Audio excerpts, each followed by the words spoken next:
Hi అండి. ఈరోజు గ్రూప్స్‌లో భాగంగా మనం సైన్స్ అండ్ టెక్నాలజీలో మనం ఎక్కడున్నాం? యూనిట్ 5లో ఉన్నాము. యూనిట్ 5లో ఇంపార్టెంట్‌గా మనం చూసుకుంటే 1 బై 1 గ్లోబల్ వార్మింగ్ గురించి చెప్పుకున్నాము. క్లైమేట్ చేంజ్ గురించి చెప్పుకున్నాము. యాసిడ్ రైన్స్ గురించి చెప్పుకున్నాం. ఇప్పుడు ఓజోన్ పొర క్షీణత గురించి చెప్పుకుందాం. ఏంటి ఈ ఓజోన్ పొర, ఏంటి క్షీణత అనేటటువంటిది మనం ఇప్పుడు చూద్దాం. సరేనా? ఇందులో మెయిన్‌గా మనము ముందుగా వచ్చేసి జస్ట్ ముందు కాన్సెప్ట్ చెప్తాను. తర్వాత మనం మెటీరియల్ చూద్దాం. ఈ యొక్క కాన్సెప్ట్ చూసుకుంటే మనకి ఓజోన్ క్షీణత అనేటటువంటిది. ఓజోన్ బేసిక్‌గా దాని యొక్క కెమికల్ ఫార్ములా ఏంటి మనకి O3. O3ని మనం ఓజోన్ అని అంటామనమాట. ఇది ఎలా ఉంటుందంటే మనకి ఘాటైన వాసన అనేటటువంటిది వస్తదనమాట. ఇది మనకి ఘాటైన వాసన మనకి వస్తుంది. ఏది? ఈ ఓజోన్ అనేటటువంటిదనమాట. ఘాటైన వాసన వస్తుంది. ఇది ఎలా వచ్చిందంటే మనకి ఒజైన్ అనేటటువంటి లాటిన్ పదంని ఇది లాటిన్ కాదు. గ్రీకు పదం నుంచి మనకి వచ్చిందనమాట. ఈ యొక్క ఒజైన్ అనేటటువంటి గ్రీకు పదం నుంచి మనకి ఓజోన్ అనేటటువంటిది వచ్చిందనమాట. అయితే ఇది ఎవరు కనుగొన్నారు? చార్లెస్ ఫాబ్రీ అలాగే హెన్రీ బ్యూసెన్ వీళ్ళు కనుగొన్నారు. చార్లెస్ ఫాబ్రీ, హెన్రీ బ్యూసెన్ ఇవి గుర్తించుకోండి, బేసిక్స్ అన్నమాట. అయితే దీన్ని మనం దేనిలో కొలుస్తాం? మనకి వాటర్ని, పాలని ఇవన్నీ లీటర్లో కొలుస్తాం కదా. అలాగే దీనికి యూనిట్స్ ఏంటంటే మనకి డాప్సన్.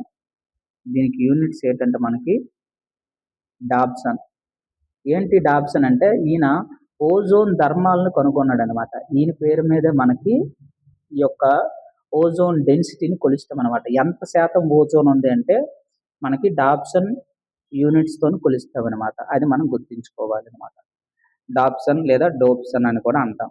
Dobson units. మరి దీని యొక్క లొకేషన్ ఎక్కడ ఉంటుంది? ఇది మనం భూమి అనుకుంటే భూమి చుట్టూ మనకి దాదాపు ఒక 12 నుంచి 15 కిలోమీటర్ల దాకా ఎవరు ఉంటారు?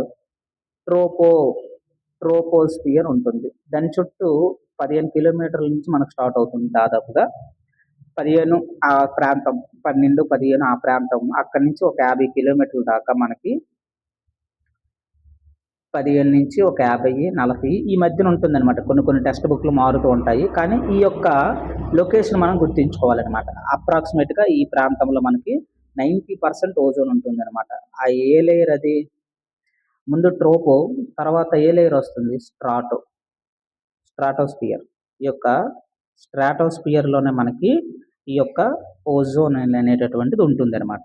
ఇది మనకి ఓజోన్ ఎక్కడ ఉంటుంది? స్ట్రాటోస్ఫియర్.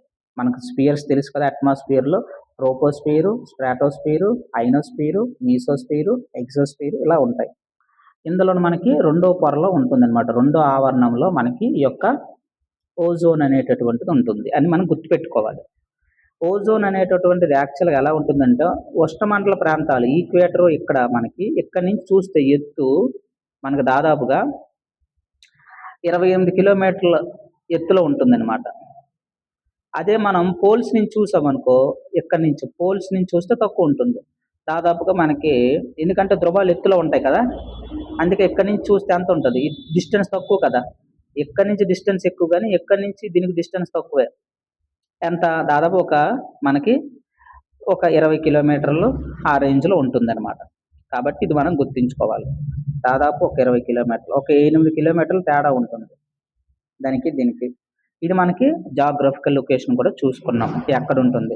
ఓజోన్ మనకి లేయర్ దీని యొక్క మందం కానీ మనం చూసుకుంటే 3 మిల్లీమీటర్ల నుంచి 5 మిల్లీమీటర్లు మనకి ఉంటుంది అనమాట. దాని యొక్క మందం అంత మందంతో ఉంటుంది. మనల్ని కాపాడుతుంది సూర్యుడి నుంచి వచ్చేటటువంటి యూవి రేస్, అల్ట్రావైలెట్ రేస్లో, పర్టికులర్గా ఇందులో బి కేటగిరీ రేస్ నుంచి మనకి కాపాడుతుంది అనమాట. స్కిన్ క్యాన్సర్, కళ్ళకి రెటీనా ఉంటుంది కదా, కాట్రాక్ట్, అవి దెబ్బతినకుండా కాపాడుతుంది అనమాట. అయితే మనం పిడుగులు పడేటప్పుడు కానీ, జిరాక్స్ మిషన్ తీసేటప్పుడు కానీ మనకు ఒక వాసన వస్తుంది. జిరాక్స్ జిరాక్స్ మిషన్ తీసినప్పుడు నల్లగా ఒక వాసన వస్తుంది, చూసారా లేదో? అది మనకి బ్యాడ్ ఓజోన్. అది కూడా ఓజోనే, అది బ్యాడ్ ఓజోన్. స్ట్రాటోస్ఫియర్లో మనకి ఉండేదేంటి? Good ozone. గుడ్ ఓజోన్ ఇది బ్యాడ్ ఓజోన్, అది మనం గుర్తుపెట్టుకోవాలి. ఏంటి గుడ్ ఓజోన్ బ్యాడ్ ఓజోన్ అంటే మీకు కొంచెం కన్ఫ్యూజ్గా ఉంటే, good ozone O3, bad ozone. Good ozone అంటే ఏంటి? మనకి ప్రకృతి సిద్ధంగా ఏర్పడుతుంది, ఇది ప్రకృతి నేచురల్గా ఏర్పడుతుంది, అంటే స్ట్రాటోస్ఫియర్లో ఉన్న ఓజోన్. ఇదేంటి బ్యాడ్ ఓజోన్ అంటే ఏంటి? మనం కాలుష్యం చేస్తాం కదా, దాని నుంచి ఏర్పడుతుంది అనమాట. కాలుష్యం చేస్తాం కదా, అందువల్ల ఏర్పడుతుంది. ఇది ఎక్కడ ఉంటుంది చెప్పుకున్నాం, స్ట్రాటోస్ఫియర్లో ఉంటుంది. మరి ఇది మన భూమి వాతావరణంలో ఉంటుంది, ట్రోపోస్ఫియర్ అని గుర్తుంచుకోవాలి. ట్రోపోస్ఫియర్లో ఉంటుంది.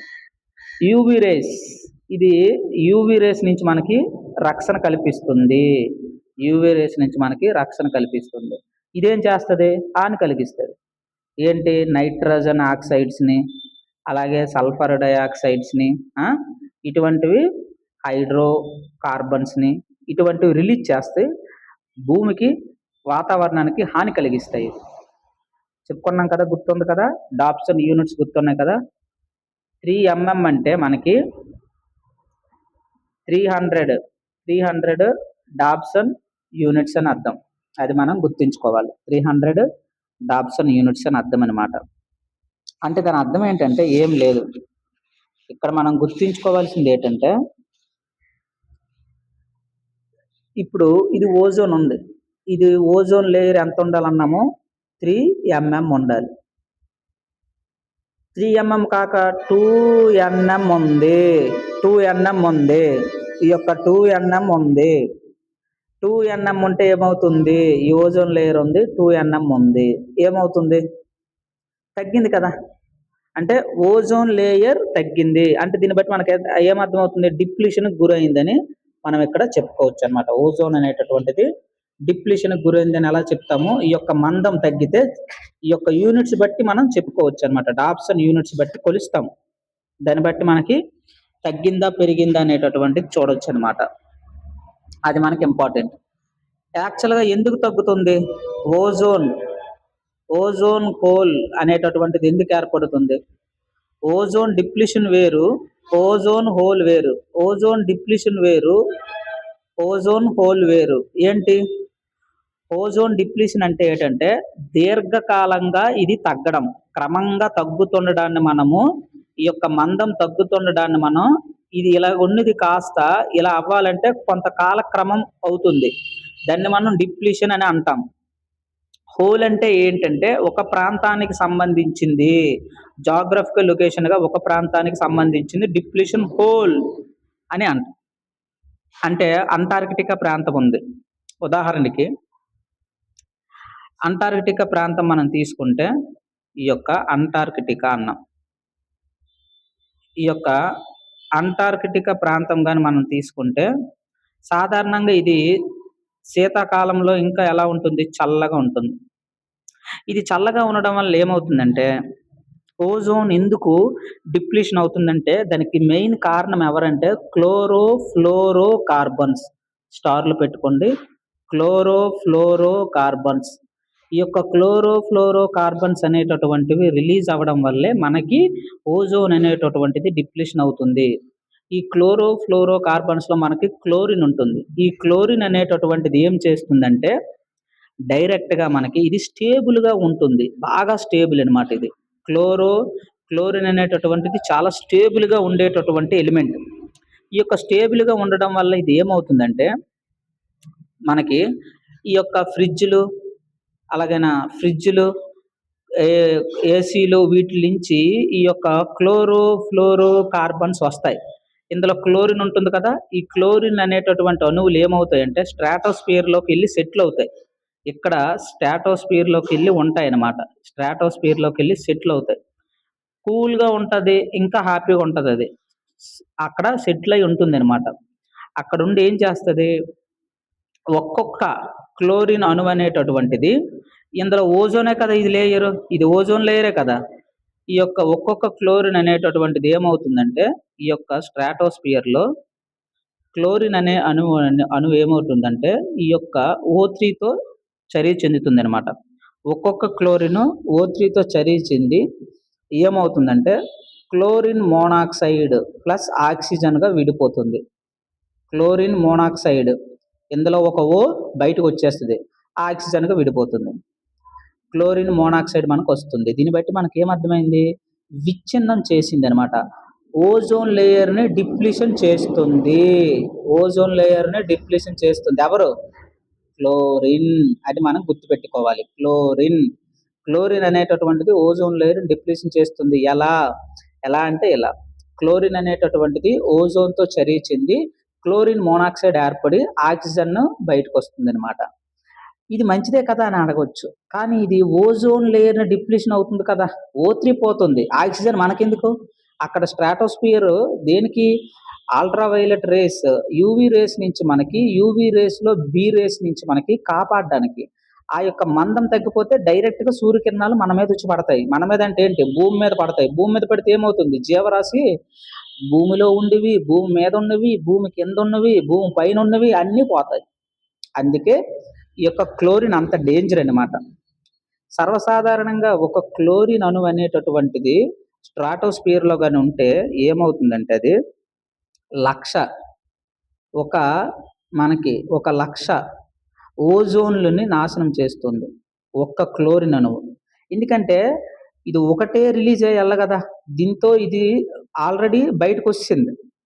ఎలాగా, ClO ప్లస్ O2గా బయటకు వచ్చింది. ఒకటే ఉంటాయి, ఇటువంటివి ఎన్నో ఉంటాయి. ఈ అన్నీ కూడా వెళ్ళి ఓజోన్లు O2లుగా మార్చేస్తాయి, మొత్తం నాశనం చేసేస్తుంది ఒక్కనువే. కాబట్టి చాలా డేంజర్ అనమాట. అందుకే మనం ఫ్లోరో కార్బన్స్ని తగ్గించాలి, క్లోరిన్ని మనం తగ్గించాలన్నమాట. అయితే ఈ యొక్క ఆక్సిజన్ అనేటటువంటిది ఏమవుతుందంటే అల్ట్రావైలెట్ రేస్ యూవీ రేస్తోనే చెంది ఇది ఏమవుతుందంటే O+Oగా విడిపోద్ది. ఈ యొక్క డైరెక్ట్ రేస్ ఇక్కడ పడిపోతాయి కదా, దీని మీద డైరెక్ట్ రేస్ పడిపోతే ఇదేమవుతుంది, O2 అనేది OOగా విడిపోతుంది. ఆల్రెడీ మనకి ఇక్కడ O ఉంది. ఈ ఓలు ఏమవుతాయి, మళ్ళీ ఈ ఓలు గాల్లో ఉండే ఆక్సిజన్తో మనకి చరిచింది. ఆల్రెడీ ఈ ఓలు ఉన్నాయి కదా, ఒక్కొక్క ఓలు ఇవేమవుతాయి అంటే గాల్లో ఉండే ఆక్సిజన్తో చర్య చెందుతాయి. ఒక్కొక్క ఓలు గాల్లో ఉండే ఆక్సిజన్తో చర్య చెంది ఈక్వేషన్ ఏమవుతుంది, మళ్ళీ O3 వస్తుంది. ఇది ఒక సైకిల్. ఓజోన్ ఎప్పుడు ఏర్పడుతుంటుంది, ఎప్పుడు విచ్ఛిన్నం అవుతుంటుంది. ఇది బాగానే ఉంది, ఇది నేచురల్. ఆక్సిజన్తోని మనకి యూవీ రేస్తో చర్య చెందడం వల్ల ఓలుగా విడిపోతుంది ఆక్సిజన్ 2 ఓలుగా. ఆక్సిజన్తో మళ్ళీ చర్య చెంది O3గా ఏర్పడుతుంది. ఇది కామన్. కానీ ఇక్కడ మెయిన్ డిస్టర్బెన్స్ ఏంటంటే క్లోరిన్ అనమాట. ఇది మనకు రాకూడదు. ఇది కానీ మనకి O3తో కానీ చర్య చెందితే ClO ప్లస్ O2గా మారిపోతుంది. ఉన్న స్ట్రాటోస్ఫియర్లో ఉన్నటువంటి ఓజోన్ని ఇది తగ్గిస్తుంది అనమాట. అది చేయకూడదు. అది చేయకూడదంటే మనం ఆపాలి, అది మనకి ఇంపార్టెంట్. ఇక్కడ మనం గుర్తుంచుకోవాల్సింది ఇది. అందుకే ఇక్కడ మెయిన్గా అంటార్కిటికాలో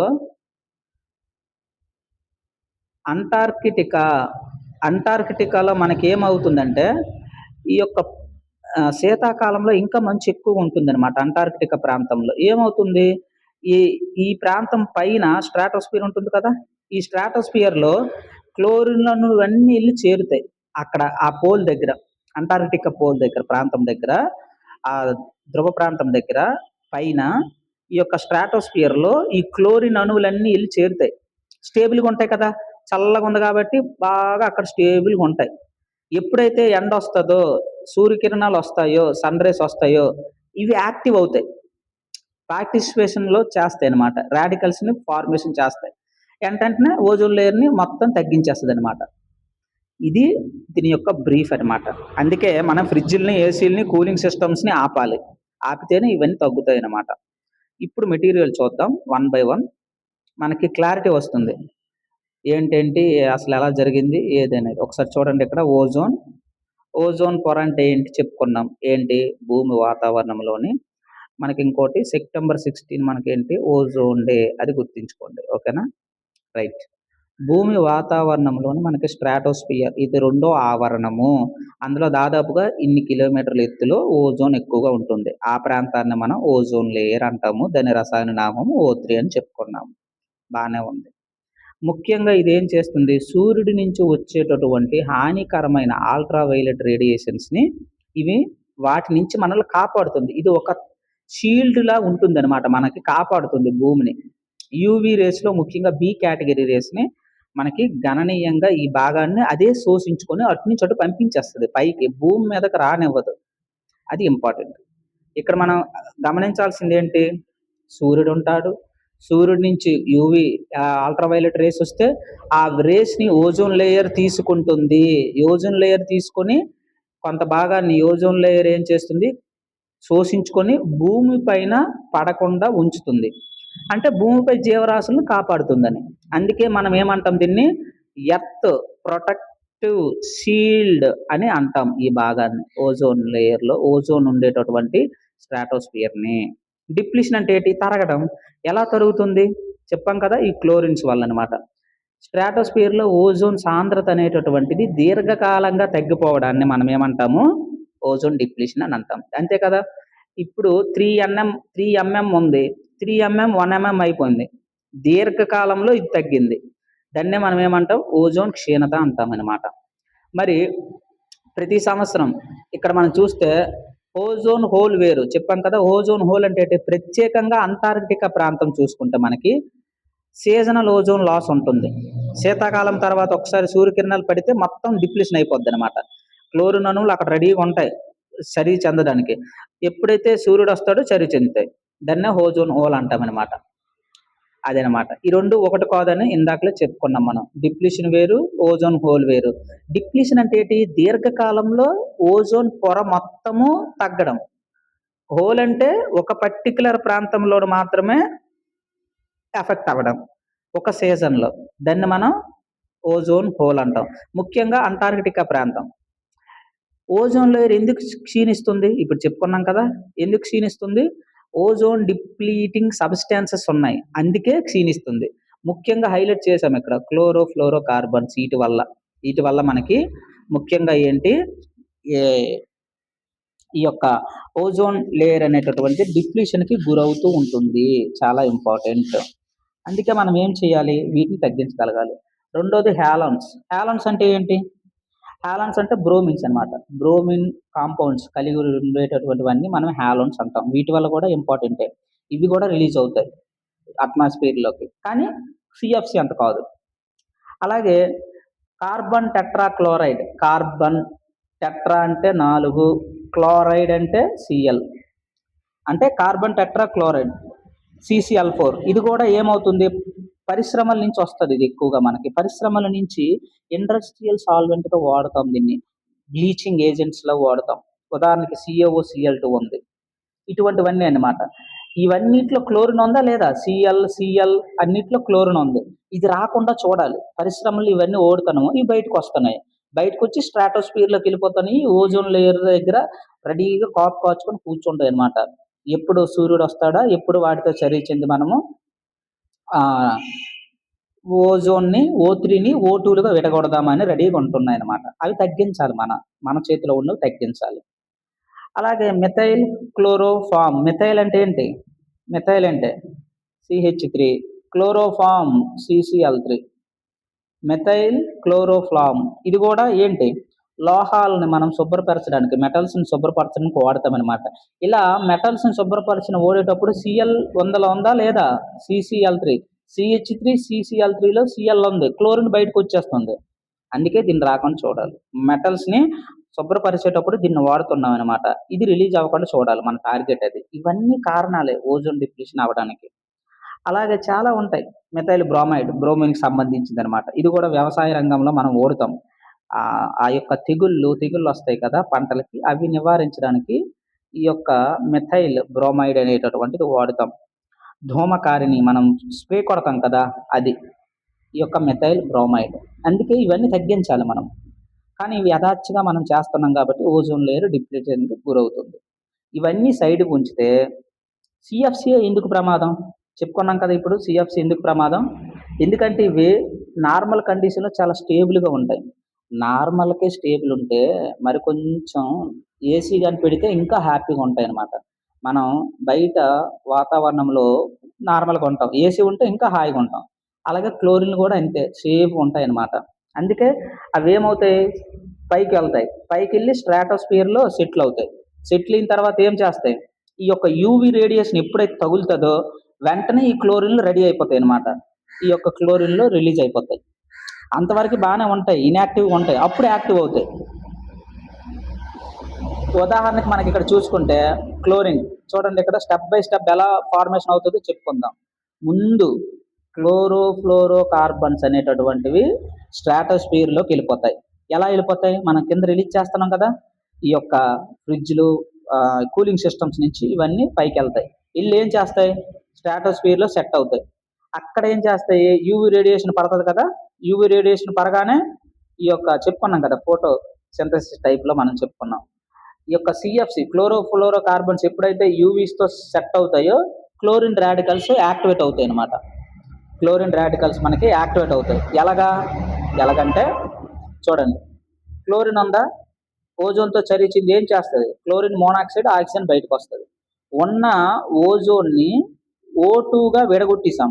మనం కాదు క్లోరిన్ విడగొట్టేసింది. ఆటోమేటిక్‌గా ఓజోన్ తగ్గిపోద్ది. క్లోరిన్ మళ్ళీ మళ్ళీ విడుదల అవుద్ది ఇలాగా. నంబర్ ఆఫ్ టైమ్స్ అనేటటువంటివి ఈ యొక్క ఓజోన్ మాలిక్యూల్స్ నాశనం చేస్తదనమాట. అందుకే మనం చెప్పుకున్నాం. ఒక క్లోరిన్ గాని ఉంటే లక్ష లక్ష ఓజోన్‌లని నాశనం చేస్తుంది. ఇంపార్టెంట్. క్లోరోఫ్లోరో కార్బన్స్ యూవీ రేస్‌తో చర్య చెంది క్లోరిన్‌లు బయటకొచ్చేస్తాయి. బయటకొచ్చి ఓజోన్‌ని నాశనం చేస్తుంది. అంటార్క్టికాలో చెప్పుకున్నాం కదా ఓజోన్ హోలు. ఇక్కడ ఏమవుతుంది పోలార్ స్ట్రాటోస్ఫియరిక్ క్లౌడ్స్ ఏర్పడతాయి. ఎందుకు ఇది పోలార్ రీజియన్ కదా దట్టమైన మేఘాలతో చల్లగా ఉంటదన్నమాట అక్కడ ఈ శీతాకాలంలో. ఇవి రెడీగా అక్కడ వెళ్ళి కూర్చుంటాయి క్లోరిన్లు. క్లోరిన్లు కూర్చొని ఏం చేస్తాయి అప్పుడు యాక్టివ్లోకి రావు. అక్కడ యాక్టివ్లోకి రావు. ఎప్పుడు యాక్టివ్లోకి వస్తాయి? ఎప్పుడైతే మనకి సూర్యకాంతి పడుతుందో యాక్టివ్లోకి వచ్చేస్తాయి. సన్లైట్ పడగానే రియాక్టివ్గా మారిపోతాయి. ర్యాపిడ్‌గా చాలా వేగంగా ఓజోన్ అనేటటువంటిది తగ్గిపోతుంది అనమాట. ఎందుకు? అక్కడ మనకు వెంటనే క్లోరిన్ ప్లస్ O3 అక్కడ ఆల్రెడీ ఉంది. క్లోరిన్ వెళ్ళింది. ఏమైంది? క్లోరిన్ మోనాక్సైడ్ ప్లస్ O2 మొత్తానికి తగ్గిపోతుంది. 1/1 అక్కడ ఉండేటటువంటి మొత్తం మందాన్ని ఒకేసారి హోల్ పెట్టేస్తుంది అనమాట. అది ఇంపార్టెంట్. అంటే ఓజోన్ హోల్ అంటే అక్కడ పూర్తిగా లేకపోవడమా? అంటే జీరో అయిపోయిందని కాదు దాని అర్థం. దాని అర్థం ఏంటంటే ఇంతకుముందు ఇంతుంది. ఇప్పుడేంటి ఇంత అయింది. కొంచెం సాంద్రత తగ్గింది అంతే. 3 ఉండేది 2 అయ్యింది అంతే. 3 ఉండేది 2 అయ్యింది. అయితే మనకి ఏమైనా దీనివల్ల ప్రభావం ఉందంటే చెప్పాం కదా! స్కిన్ క్యాన్సర్ వస్తుంది. డీఎన్ఏ డ్యామేజ్ అవుతుంది. స్కిన్ సెల్స్ డ్యామేజ్ అవుతాయి. క్యాన్సర్ రావడానికి అవకాశాలుంటాయి. అలాగే ఎందుకు ఇప్పుడు ఉదాహరణ చూసుకుంటే ఓజోన్ లేయర్ డిప్లీషన్ అయింది. డైరెక్ట్‌గా ఇప్పుడు ఈ పొర లేదు. ఈ షీల్డ్ లేదు. డైరెక్ట్‌గా రేస్ మన మీదకొచ్చి పడిపోతాయి. భూమి మీదొచ్చి పడతాయి. ఆటోమేటిక్‌గా డీఎన్ఏ, స్కిన్ ఇవన్నీ నాశనం అవుతాయన్నమాట. ఇవన్నీ ఇక్కడ మీకు చూస్తే అర్థమైపోతాయి. అలాగే రెటీనా సమస్యలు, కాట్రాక్ట్స్ గూడా కళ్ళుపై గూడా ప్రభావం చూపుతుందన్నమాట. మన ఇమ్యూనిటీ సిస్టమ్ గూడా డ్యామేజ్ అవుతాయి. ఇవన్నీ ఇంపార్టెంటే. మన ఇమ్యూనిటీ సిస్టమ్ గూడా డ్యామేజ్ అవుతుందనమాట. పంటలపై తీవ్ర ప్రభావం. డైరెక్ట్‌గా వచ్చి యూవీ రేస్ పడిపోతే ఎలా ఉంటుంది? ఫోటోసింథసిస్ జరుగుతదా? జరగదు. ఎందుకు? తీసుకోవాల్సిన కార్బన్ డయాక్సైడ్ మనకి ఈ యొక్క ఆకు అనేటటువంటిది తీసుకోదు మరి. ఈ యొక్క మనకి ఆకు అనేటటువంటిది తీసుకోదు.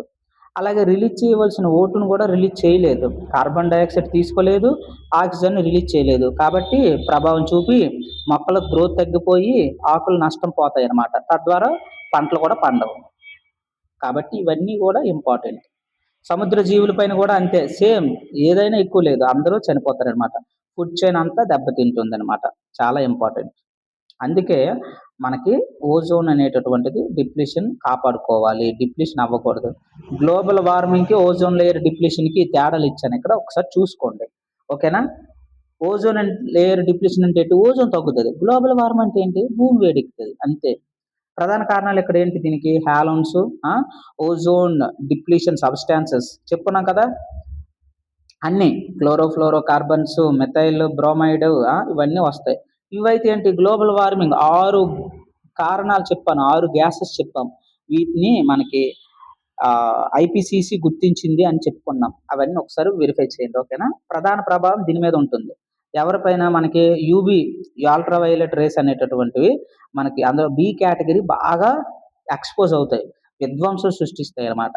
ఇది గ్లోబల్ వార్మింగ్ వల్ల ఏమవుతుంది, క్లైమేట్ మారుతుంది అంతే. ఒప్పందాలు ఏమైనా చేసామా, చేసుకున్నాం. ఏంటేంటి ఇది ఇంపార్టెంట్. మాంట్రియల్ ప్రోటోకాల్ ఇక్కడ చేసాం, దేనికి, ఓజోన్ లేయర్కి సంబంధించి.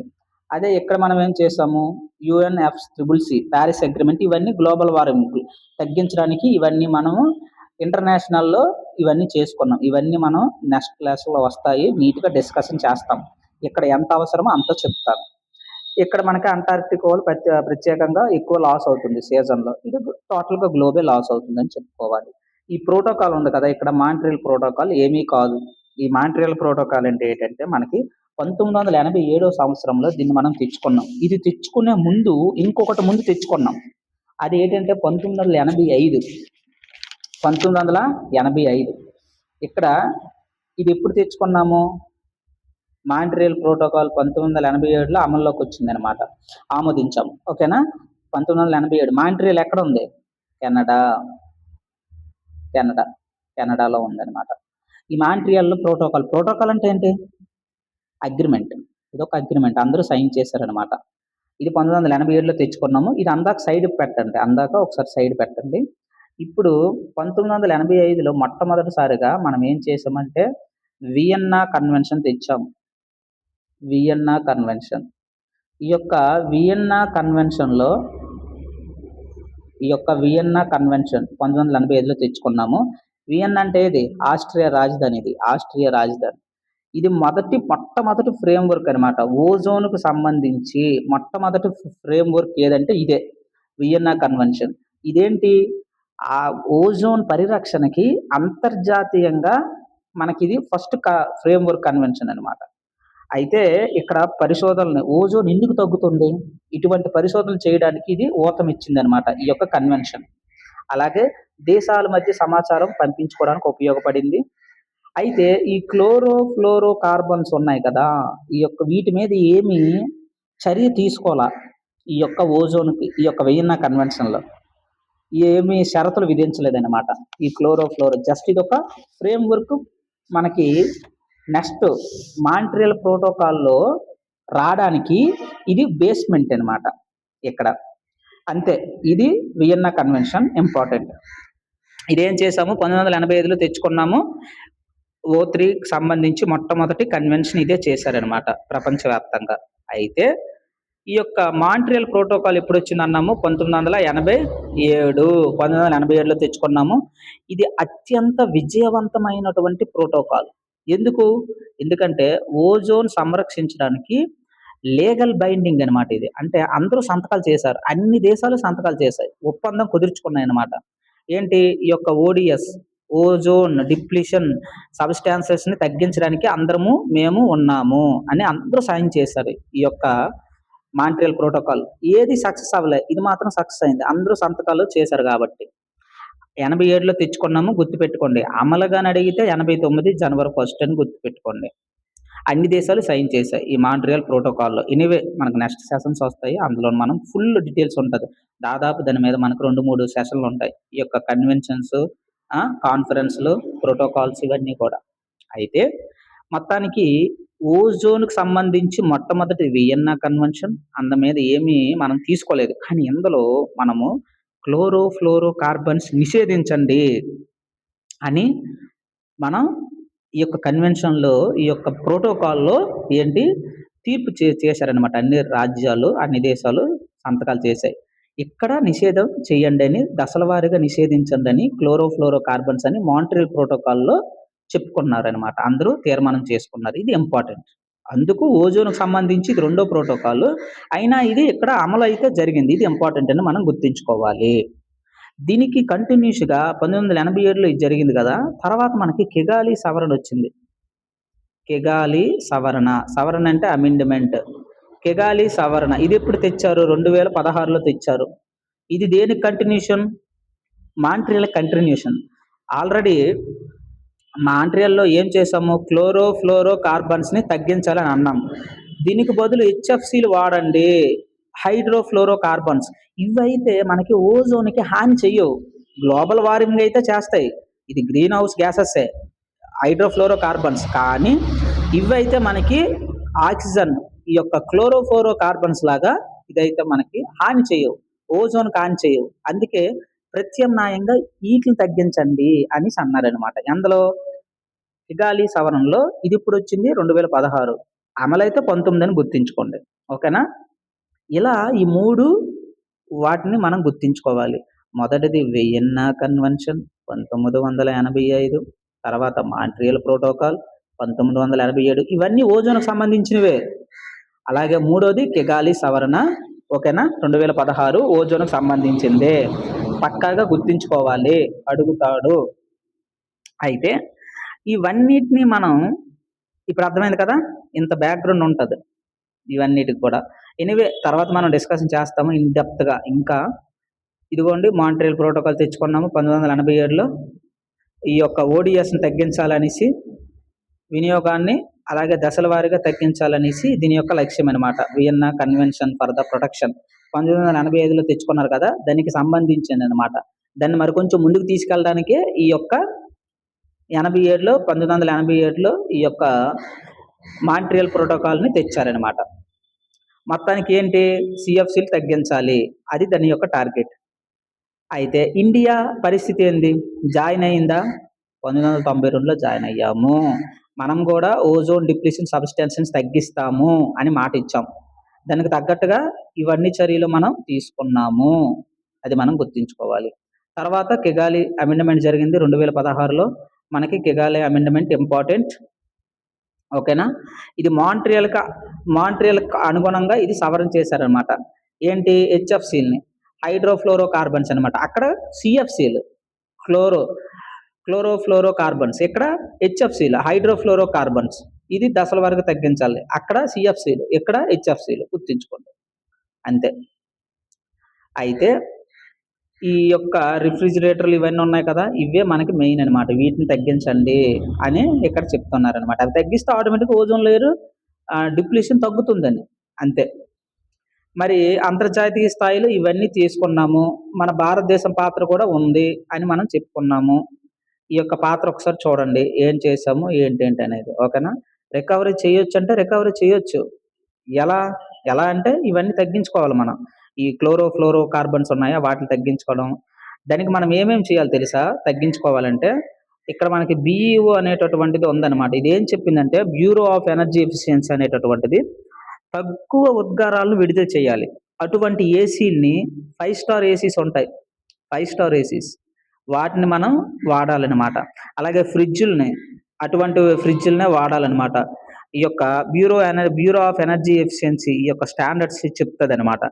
ఇలా ఇవన్నీ పాటిస్తే మనకి ఏమవుతుందంటే 2040 కల్లా సాధారణ స్థితికి వెళ్ళిపోతుంది అనమాట. ఓజోన్ పొర ఇంతకు ముందు 3 mm ఉంది కదా, ఆ 3 mmకి వెళ్ళిపోతుంది అనమాట ఓజోన్ పొర. ఇలాగే కొనసాగితే 2066 కల్లా మనకు ఓజోన్ పొర ఏమవుతుందంటే 2066 అంటార్కిటికా కూడా మనకి నార్మల్ స్థితికి వచ్చేస్తుంది. అయితే 1980 దాకా ఏమీ లేదు, బాగానే ఉంది. దీని తర్వాత ఈ పారిశ్రామిక విప్లవం జరగము, ఎక్కడ పెడితే అక్కడ పరిశ్రమల్లో స్థాపించడము, ఆ పరిశ్రమల్లో ఈ యొక్క మిథైల్ బ్రోమైడ్ వాడడము, అలాగే మిథైల్ క్లోరోఫామ్లు వాడము, CH3CCl4లు వాడడము, ఇవన్నీ కూడా సాల్వెంట్లు వాడటం వల్ల ఇవి గాలిలోనికి వచ్చేయడము, ఇవి వచ్చి వాతావరణంలో ఉన్న స్ట్రాటోస్ఫియర్లోకి వెళ్ళిపోయి అక్కడ సెటిల్ అయ్యి మన యొక్క ఓజోన్ అనేటటువంటిది దెబ్బతీస్తుంది అనమాట. ఇవన్నిటికి కారణం ఎవరు, క్లోరిన్. ఈ క్లోరిన్ వెళ్ళి ఏం చేస్తుంది, ఈ స్ట్రాటోస్ఫియర్లోకి వెళ్ళి సెటిల్ అయ్యి అక్కడ ఉండేటటువంటి ఓజోన్తో చర్య చెందుతుంది అనమాట. చర్య చెంది ఓజోన్ని విడగొట్టిస్తే డిప్లీషన్ అయిపోయినట్టే, అదనమాట. ఇది మనం తగ్గించాలి. ఇదంతా కాన్సెప్ట్ దేని గురించి, ఓజోన్ లేయర్ని డిప్లీషన్ తగ్గించడానికి. దానివల్ల మనకి ఎఫెక్ట్స్ ఏంటి, ఇవన్నీ చెప్పుకున్నాం. అందరికీ ఎఫెక్టే, అందరికీ స్కిన్ డ్యామేజ్ అవుతాయి, ఈ యొక్క కళ్ళు పోతాయి, మన యొక్క పవర్ సిస్టమ్ దెబ్బతింటుంది, ఇమ్యూనిటీ సిస్టమ్, పంటలు పోతాయి, అలాగే సముద్రంలో ఉండేటటువంటి యొక్క జీవరాశి అందరికీ అన్యాయం అనేటటువంటి జరుగుతుంది. కిందన మనకి ఫార్మేషన్స్ కూడా ఇచ్చాను.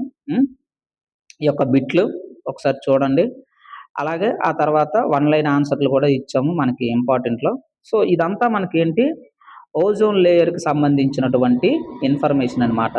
ఈ యొక్క ఓజోన్ లేయర్ అనేటటువంటిది ఎలా ఏర్పడింది, ఎప్పుడు ఏర్పడింది, ఏ డిస్టెన్స్లో ఉంది, ఎక్కడ ఉంది, దాని జియోగ్రఫికల్ లొకేషన్ ఏంటి, దానికి భారతదేశం తీసుకునేటటువంటి మనం పాల్గొన్నామా లేమా, ఆ యొక్క కన్వెన్షన్ అవ్వచ్చు, అగ్రిమెంట్ ప్రోటోకాల్ అవ్వచ్చు, అలాగే కాన్ఫరెన్స్లు అవ్వచ్చు, మనం పాల్గొన్నామా లేదా, ఇవన్నీ మనం చూసామన్నమాట. ఓకేనా? Thank you. సబ్స్క్రైబ్ అయితే చేసుకోండి. ధన్యవాదాలు. మెటీరియల్ పెడతాను డిస్క్రిప్షన్లో.